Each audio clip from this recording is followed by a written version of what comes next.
We have this idea that evolution is just ruthlessly efficient, that it finds mistakes and erases them, period.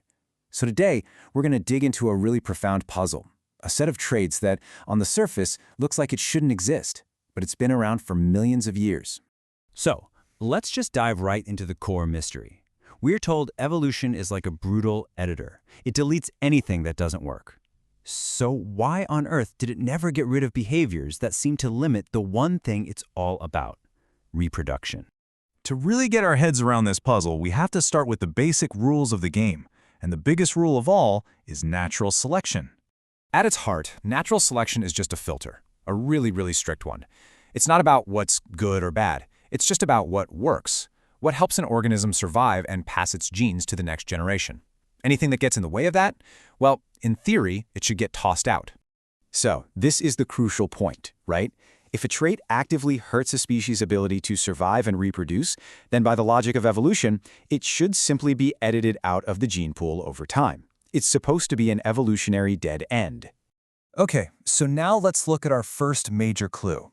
And what's wild is that this isn't something you find in just one little corner of the tree of life. No, this is a pattern written all across the animal kingdom. I mean, just look at the sheer scale of this. We're talking about scientifically documented same-sex behavior in over 1,500 animal species. That's everything from the tiniest insects to the biggest whales. And these aren't just random one-off moments.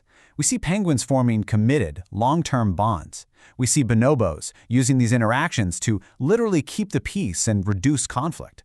Dolphins use them to build critical alliances. These are real, functional social behaviors. And that repetition, that's a huge clue. See, in evolution, when you see the same solution pop up independently in totally unrelated species, it strongly suggests you're not looking at a random mistake. You're looking at something that works. So, the pattern is widespread. But let's really put it to the test.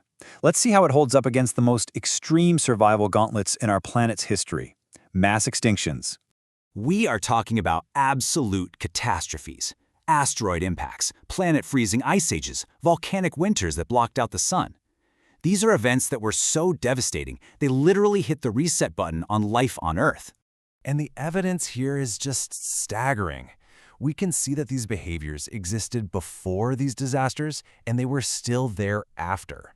They made it through the tightest, most brutal evolutionary bottlenecks you could possibly imagine. Honestly, surviving an extinction is about the strongest endorsement you can get from nature. If this was some fundamental flaw, some deep biological error, that was the moment it would have been exposed and wiped out for good. But it wasn't. All right, so let's bring the camera in a little closer to home. Let's talk about our own ancestors and the kinds of societies they had to build just to stay alive in a very dangerous world. For early hunter-gatherers, it was simple. You survived with your group or you didn't survive at all. The individual was nothing without the whole. And for the group to make it, it needed a lot more than just making babies. It needed a really complex, cooperative social fabric. And this is where it gets really fascinating. Anthropologists observe that the people in these groups who weren't having children of their own, well, they were often playing these other absolutely vital roles. They were the healers, the storytellers, the mediators. They were often the ones helping care for all the group's children. Everyone had a job to do. So the evidence really suggests that these early social structures were way more fluid than we might picture today. What mattered most was what you contributed to the group, not just your specific biology. So this leads us to the big twist in our investigation. If nature never rejected these traits and our own early societies seem to have integrated them just fine, then where did intolerance even come from?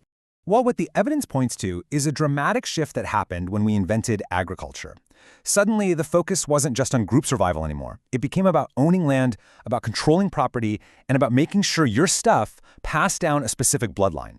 This created rigid new hierarchies that just hadn't existed before. And that's the key takeaway here. This kind of judgment, it appears to have a historical start date. It doesn't seem to be a biological command. It looks like a pretty recent human invention, tied to new ways of organizing power. Nature didn't change, our societies did.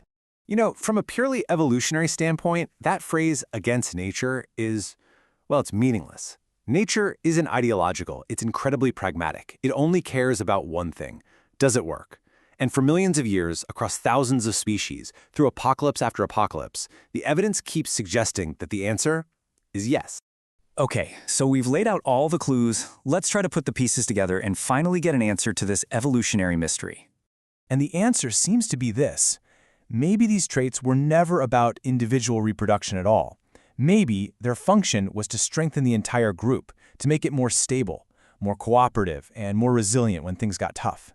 In other words, maybe diversity isn't a bug. Maybe it's a feature.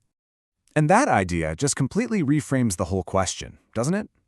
It forces you to stop and wonder, what if our modern intolerance is the real anomaly? What if diversity is the ancient survival strategy that's been tested by time? Thanks for joining us for this explainer.